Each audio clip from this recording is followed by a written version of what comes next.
Boys and girls, I'm sorry about the last video. It cut off whenever I was trying to go over the guided practice and the independent practice. So I was just going to show you again over terminating and repeating decimals. I just wanted to show you the guided practice on what I did. If you notice, the first one right there says 7/9, which is 7 divided by 9.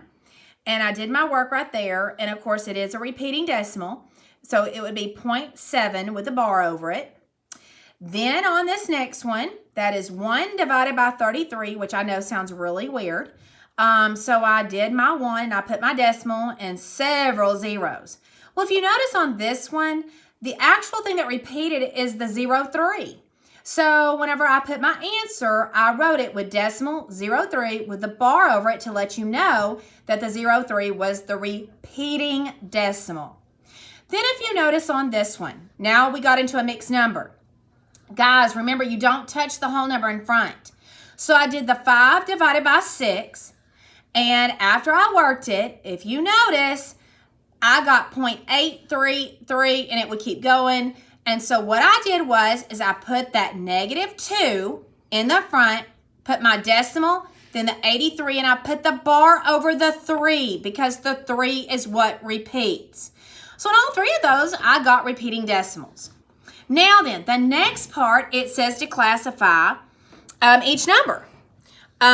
So if you notice, I have a -8. So that is an integer.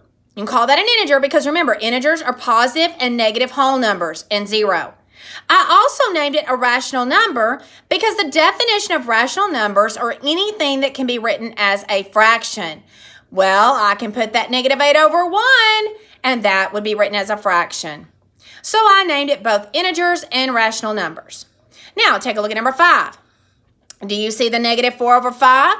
Well, that is a fraction, so I call that a rational number.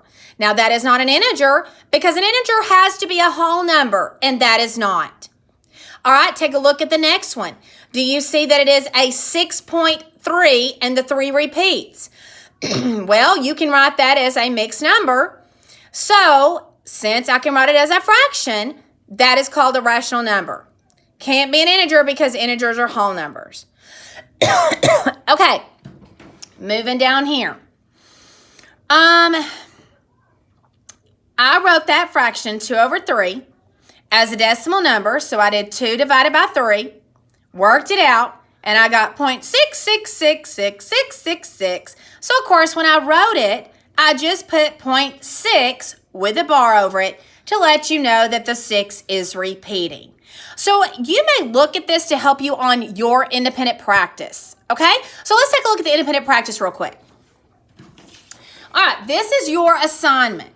So on number 1, number 2, and number 3, I want you to write those as decimals and let me know if it's a repeating or a terminating decimal, okay? And use your bar to let me know what repeats if it repeats. Then on the second part, if you notice over here, what they want you to do is give these the correct name. All right, you see a fraction? I do. Do you see a whole number? I do, but I also know that that whole number could be written as a fraction. Do you see the -2? You could write that as a fraction. So when you're thinking about these, I need to know what category they would fit in. Would you say that this would be a rational number, an integer, or a whole number? And it might have more than one name. So be sure you list the names for each one of these that you could call these, okay? Then on number 7, I put it down there for you. It's 34 divided by 99. And there again, see if it's a repeating decimal, a terminating decimal, or just a regular decimal number. And then number 8, if you notice, you have a 3 in front. Don't touch that right now. Do 1 divided by 6. Write that as your decimal number. And don't forget to put your 3 back in front. Okay, so you're going to complete numbers 1 through 8. All right? And it's when you get that done, you need to send me a picture of it, and I'll be more than happy to grade it. And if you have any problems, just call me, and I can help you. All right? Okay, well, that's the end of Lesson 5. See you next time for Lesson 6.